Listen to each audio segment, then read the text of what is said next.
My wife left me for her affair and they crashed their car in a wreck. After he died, she came back demanding I care for her. She could not believe my response. The moment my wife confessed, my world shattered. But what shocked me wasn't her betrayal, it was the wave of pure, undeniable relief that washed right over me. I'm Ethan, and I never imagined I'd be telling this story. That night, the air in our kitchen was thick with unspoken truths, a silence heavier than any argument.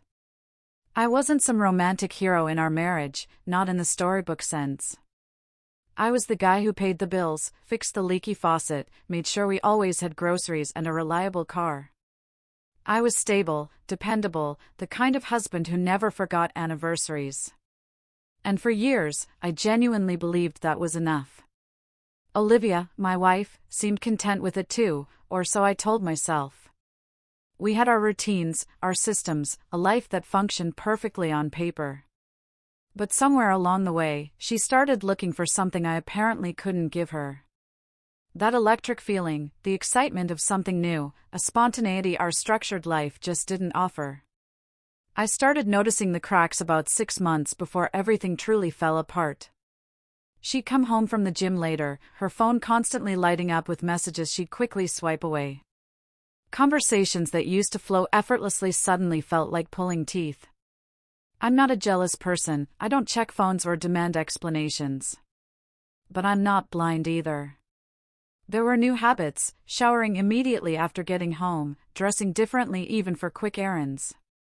And that distance in her eyes when she looked at me, like her mind was miles away. I knew something was shifting, but I didn't want to be the husband who manufactured drama out of suspicion. The gym, it turned out, was where it began. His name was Matteo. One of those guys who radiates effortless charm and confidence, who seems to know exactly how to make someone feel seen and special. I never met him, but his name started appearing casually in Olivia's stories. Matteo suggested this new workout routine, or Matteo knows this great place for smoothies. I wasn't oblivious, I could read between the lines. But confronting it meant facing a truth I wasn't sure I was ready to handle.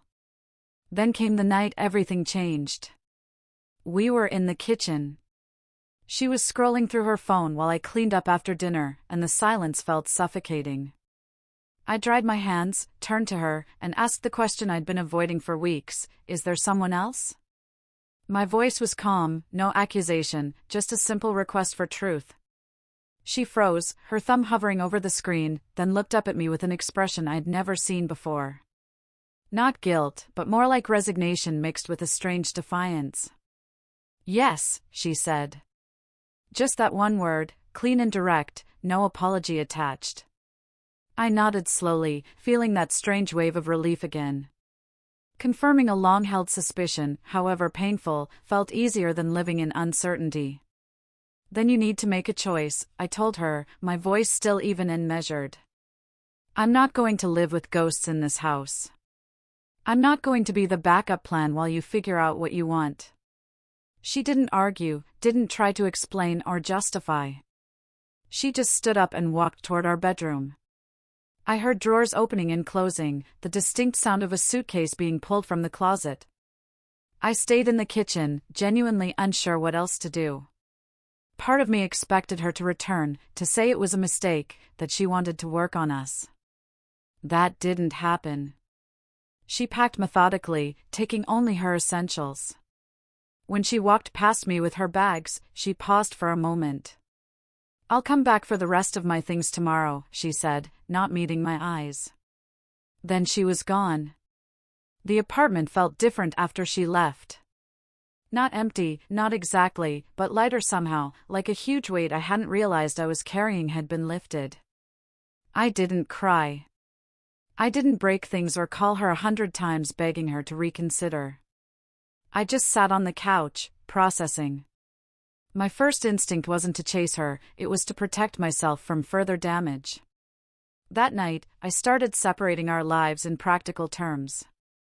I went through our shared accounts, making a list of everything that needed dividing, bank accounts, subscriptions, utility bills, all the boring infrastructure of a shared life. I changed passwords on accounts that were mine. I removed her access to things she no longer needed. I created a simple spreadsheet, tracking everything we'd need to settle. It wasn't vindictive, it was simply practical, the way I've always handled problems, by breaking them into manageable steps. Over the next few days, Olivia sent occasional texts about things she'd left behind or questions about bills. I responded with short, factual answers. Not cold, not warm, just neutral. My sister, Chloe, called that first week, asking if I was okay. I told her honestly that I was. I'm not angry, I explained. I'm just done. There's a difference. Chloe understood me better than most. She knew I wasn't the type for dramatic gestures or revenge. I was the type to quietly close doors and move forward. Olivia moved in with Matteo almost immediately. That told me everything I needed to know about how long this had been brewing. Mutual friends started reaching out, their energy awkward, having heard what happened. I appreciated their concern, but I didn't want to rehash the details. What was there to say? My wife had chosen excitement over stability, passion over partnership. And while it hurt, it wasn't surprising. I'd felt her slipping away for months, I just hadn't wanted to admit it. The strange thing about betrayal is that once the initial shock wears off, you start seeing all the signs you missed or ignored. I remembered nights she'd claimed to be too tired for intimacy, only to have the energy to text someone else late into the night. Weekends when she'd suddenly have plans with friends I'd never met. The way she'd started picking fights over small things, as if trying to justify her actions by painting me as inadequate. None of it was dramatic or obvious in the moment, but looking back, the pattern was clear. I spent those first couple of weeks reorganizing my life without her. I moved furniture around, changing the energy of the apartment. I threw out things that reminded me too much of us. I established new routines that belonged only to me. I wasn't wallowing or spiraling, I was methodically rebuilding, because that's what I do. I solve problems. I create systems. I move forward. And honestly, once I adjusted to the idea that she was truly gone, I started feeling better than I had in months. 3 weeks after Olivia walked out, I was at my desk, going through paperwork, when my phone buzzed with a message from Chloe. Olivia was in a car accident. Matteo didn't make it. The words sat on my screen, my brain trying to process what I was reading. I wasn't happy. I wasn't relieved. I wasn't anything, except shocked and maybe a little numb.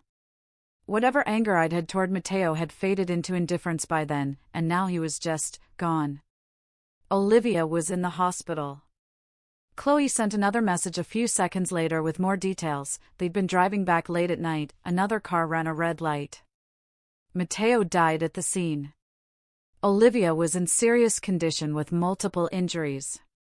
I stared at my phone, trying to figure out what I was supposed to feel.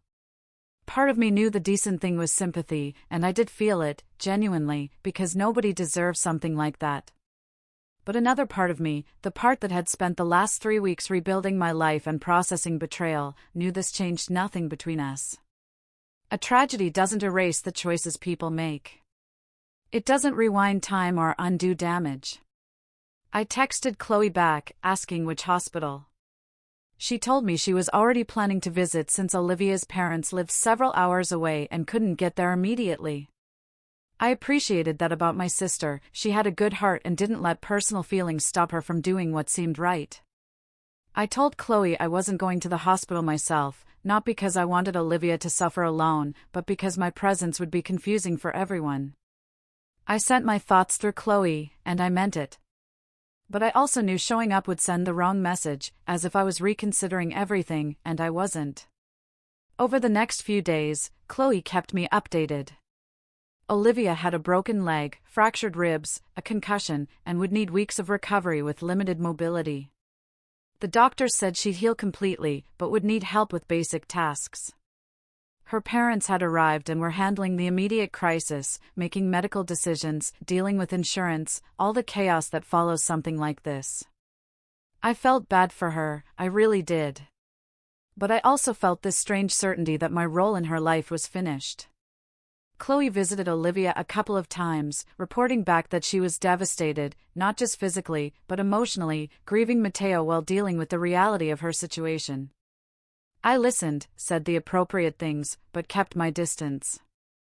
Then, about 10 days after the accident, Chloe told me Olivia had been asking about me, wanting to know if I'd be willing to talk. I thought about it for a day before responding. Finally, I told Chloe I'd be willing to meet Olivia once, in a public place, just for a conversation and nothing more. We settled on a coffee shop near the hospital, somewhere neutral, with no memories attached. Olivia's mom helped her inside when I arrived. I saw immediately how much the accident had affected her. She moved carefully, clearly in pain, her leg in a cast, bruises still visible on her face and arms. I stood up when she approached, and her mom gave me a look that was half gratitude, half judgment before leaving us alone. Olivia settled into her chair slowly, wincing as she adjusted her position. For a minute, neither of us said anything. Finally, she spoke. Her voice was quieter than I remembered, telling me she wanted to come home, that she needed help and couldn't do this alone. She didn't say it like a request, it was more like a statement of fact, as if, of course, I would take her back now that Mateo was gone and she was hurt. I took a breath and chose my words carefully. There is no home anymore. Not for us together. I kept my voice gentle but firm, explaining there was an apartment, there were addresses, but there was no home, not the way she meant it. She looked at me like I'd slapped her, genuine shock registering on her face. She couldn't believe I was serious, pointing out she was hurt, that she needed someone, reminding me that I was her husband. The past tense hung in the air between us. I reminded her that I was her husband when she left me for someone else, when she chose him over our marriage, when she moved into his place, when she built a new life that didn't include me. She started to cry. I felt the pull of old instincts, the part of me that wanted to comfort her and fix things. But I knew giving in to that impulse would destroy me. I explained that this wasn't about punishment or revenge or making her suffer. I didn't want that. But I also couldn't be the safety net she fell back on because her other choice didn't work out. Olivia wiped her eyes and tried a different approach, asking where she was supposed to go, what she was supposed to do, saying her parents couldn't take care of her forever. The desperation in her voice was real, and I understood it. But understanding someone's pain doesn't mean you're obligated to absorb it yourself. I told her that her parents were helping her now, and that's what parents do. That she had friends, she had resources, that she'd figure it out the same way anyone figures out difficult situations, but I couldn't be that person for her anymore. She accused me of being cruel, then said I was abandoning her when she needed someone most. I let her say it because I knew how it looked from her perspective. From where she sat, injured and grieving and scared, I probably did seem heartless. But I also knew that taking her back now would be building on a foundation of obligation and guilt rather than genuine reconciliation. And that's not fair to either person. I told her that I genuinely hoped she'd heal completely and find whatever she was looking for in life. But I wouldn't be her solution to a problem that started when she made choices I wasn't part of. The conversation went in circles for a while, her trying different angles to make me reconsider, me holding my boundary as kindly as I could. Eventually, I could see she was exhausted, both physically and emotionally, and I suggested we end things there. Before we parted, I told her I was willing to handle the practical matters of our separation properly and fairly. I'll make sure you get everything that's yours. We'll divide things correctly, and I'll do it all transparently so there's no confusion. I explained that I wanted to do it officially, with everything documented, so we both had closure and could move forward. She nodded weakly, probably too tired to argue anymore, and her mom came back to help her to the car. I watched them leave and felt this mix of sadness and resolution, like closing a book you never finished, but also knowing you'll never pick it up again. That night, I started making plans for how to handle the separation properly. I wasn't going to ghost her or make things difficult, but I also wasn't going to let guilt manipulate me into undoing all the progress I'd made. I decided everything needed to happen with witnesses present, in a neutral space, with clear documentation of every decision. No private meetings where emotions could cloud judgment, no ambiguous conversations that could be misinterpreted later. I wanted clean lines and clear endings, because that's the only way to truly move forward. The truth was, I felt terrible about her situation, and part of me kept questioning if I was doing the right thing. But every time I imagined taking her back, I saw the same pattern playing out, me becoming her caretaker out of obligation, her resenting me for not being Mateo, both of us trapped in a relationship held together by guilt rather than love. That's not a marriage. That's a prison sentence for two people. What she needed was genuine care from people who chose to give it freely, not reluctant help from someone she'd already rejected. Her parents were there for her. They had the emotional capacity to help without the baggage of betrayal clouding every interaction. I would have been helping her while simultaneously reliving the pain of her leaving. And that's not sustainable for anyone. Chloe called me that evening and asked how it went. I told her simply that I'd held my ground, that I was going to make sure everything got handled the right way, with respect, but also with boundaries. My sister was quiet for a moment, then said she was proud of me, that it couldn't have been easy, but that I was doing what I needed to do for my own well-being. That validation meant more than she probably knew, because in moments like these, you need someone to confirm you're not crazy for protecting yourself. The next few days were quiet. I used that time to prepare for the final separation, gathering documents, organizing our shared assets, and creating a clear plan for how everything would be divided. I pulled out that spreadsheet I created the night she left and started filling in the details, adding receipts, highlighting discrepancies, making sure everything was accounted for. This wasn't about being petty, this was about being thorough, about making sure we could both walk away with a clear understanding of where things stood. 2 weeks after that coffee shop meeting, I sent Olivia a message through Chloe with a date, time, and location, the community room in my apartment building on a Saturday afternoon. I told her to bring whoever she wanted for support, that this was going to be a proper, witnessed separation of our lives, everything documented and transparent. She probably thought I was being dramatic or cold, but I knew exactly what I was doing, creating a situation where emotions couldn't override facts, where there'd be no confusion about what was said or agreed upon. I spent the days before that meeting organizing everything meticulously. I had folders with bank statements, receipts, documents showing every shared expense from our marriage, and I'd separated everything into clear categories. I wasn't trying to punish her. I was trying to close this chapter of my life in a way that left no loose ends, no reasons to contact each other months later over forgotten details. I also packed up all of Olivia's remaining belongings, clothes she'd left behind, personal items, photos, small things she'd accumulated over the years. Everything went into labeled boxes and bags, organized and ready to hand over. The morning of the meeting, I arrived at the community room early and set everything up like I was preparing for a business presentation. I had the boxes stacked neatly along one wall, the folders of documents on the table, and I'd even brought a laptop in case we needed to reference anything digital. Chloe arrived first, offering to be there as my support, and I appreciated her presence more than I could express. A friend of mine named Alex showed up too, someone who'd known both Olivia and me during our marriage. He sat quietly in the corner as a neutral observer.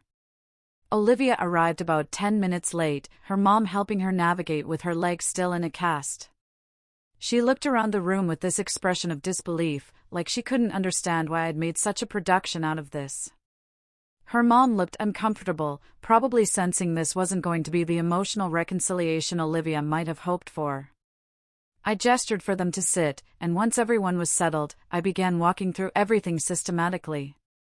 I started with the easy stuff, returning her personal belongings, going through each box and confirming she had everything she needed.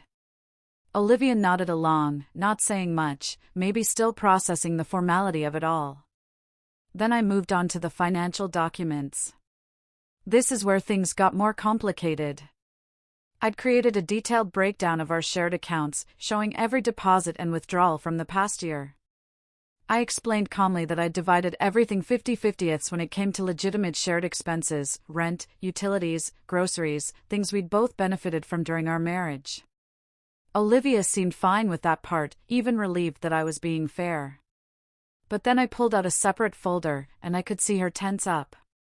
I'd gone through our credit card statements and bank records from the months before she left, and I'd identified expenses clearly related to her relationship with Mateo: hotel rooms, dinners at restaurants we never went to together, gifts I knew weren't for me, even a weekend trip she'd claimed was for work. I'd highlighted every single one, added them up, and calculated her share of what had been spent from our joint accounts. "This isn't about revenge," I said, keeping my voice steady and factual, explaining that these were expenses that came from money we'd both contributed to, used for a relationship that excluded me entirely, and that I wanted to be reimbursed for my portion. The room got very quiet. Olivia's mom started to object, saying I was being petty and vindictive, but I calmly explained that I was simply asking for what was fair. If she'd used her own money for those expenses, I wouldn't have said anything. But she'd used our shared resources for something that benefited only her and someone else. Olivia looked like she wanted to disappear, but she didn't argue the facts, because they were right there in black and white. I told her I didn't need the money immediately, that we could set up a payment plan, but this needed to be acknowledged and settled. Then came the part one knew would hurt the most, but it was necessary. I brought paperwork removing myself as her emergency contact on everything: medical forms, insurance documents, bank accounts, anywhere my name appeared as the person to call in a crisis. I slid the papers across the table and explained that I was giving her 3 months to transition everything. That during those 3 months, I'd maintain some basic support connections to give her time to reorganize. But after that, I needed to be completely separated from any obligation to her. Olivia's eyes filled with tears, and she asked quietly how I could just cut her off like this, how I could be so cold when she was still recovering. I took a breath and tried to make her understand without being cruel. I explained that being someone's emergency contact, being their backup plan, being the person they fall back on, that's a choice, not an obligation, and it requires trust and mutual commitment. I told her I couldn't be that person for her anymore. Not because I hated her or wanted her to suffer, but because every time my phone rang with her name on it, I'd be reliving the betrayal, wondering if she was calling because she actually needed me or because everyone else had said no first. I explained that she had parents who loved her, friends who cared about her, and she needed to build a support system with people who weren't carrying the weight of what had happened between us. Alex spoke up then, carefully, mentioning he'd seen Olivia around town a few times during her time with Mateo, and she'd seemed genuinely happy with her new direction. He said it gently, without judgment, but the implication was clear: she'd made her choice and committed to it, and now she was trying to reverse course only because circumstances had changed. It wasn't said to be cruel, just to provide context that everyone in the room was thinking, but nobody wanted to say.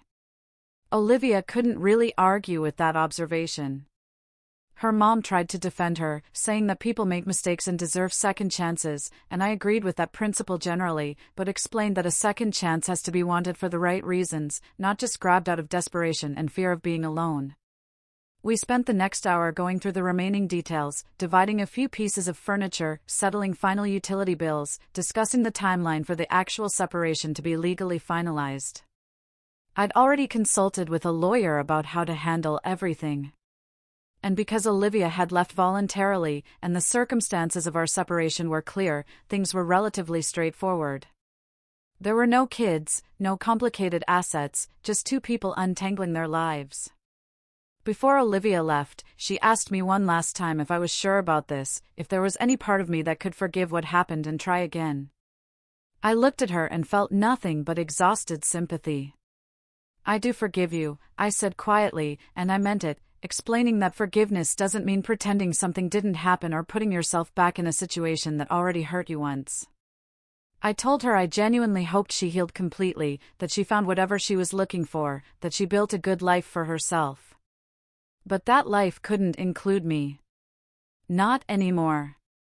Chloe helped Olivia and her mom carry the boxes out to their car. Alex stayed behind with me as we cleaned up the community room. He told me he thought I'd handled everything with more grace than most people could manage. That holding boundaries doesn't make someone heartless, it makes them sane. After everyone left, I went back to my apartment and felt this profound sense of relief, like I'd finally put down something heavy I'd been carrying for months. The next few weeks were quiet, focused on the legal finalization of everything and making sure all the loose ends were tied up. Olivia sent a few messages through Chloe, mostly logistical questions, and I answered them all politely and briefly. I didn't engage emotionally. I just provided the information she needed and moved on. About 2 months after that meeting, I met someone new. Her name was Anessa, and she was different from Olivia in almost every way. She was calm, steady, interested in building something real rather than chasing excitement. We took things slowly, and I was honest with her about what I'd been through, and she appreciated that honesty. Life started feeling normal again, not in the old way, but in a new way that actually felt healthier. I heard through mutual friends that Olivia had moved in with her parents temporarily and was working on getting back on her feet. I didn't follow up or ask for details, because her life was no longer my concern. I'd given her a fair separation. I'd handled everything with as much dignity as I could manage. And now we were both free to move forward. Looking back on everything, I don't regret holding my boundary. I didn't wish her harm. I realized one day, while talking with Anessa about the whole situation, I just wasn't her safety net anymore. Because being someone's safety net is a choice, not a debt you owe. And I'd already paid everything I owed to that marriage. What do you think? Was I truly heartless for drawing such a firm line?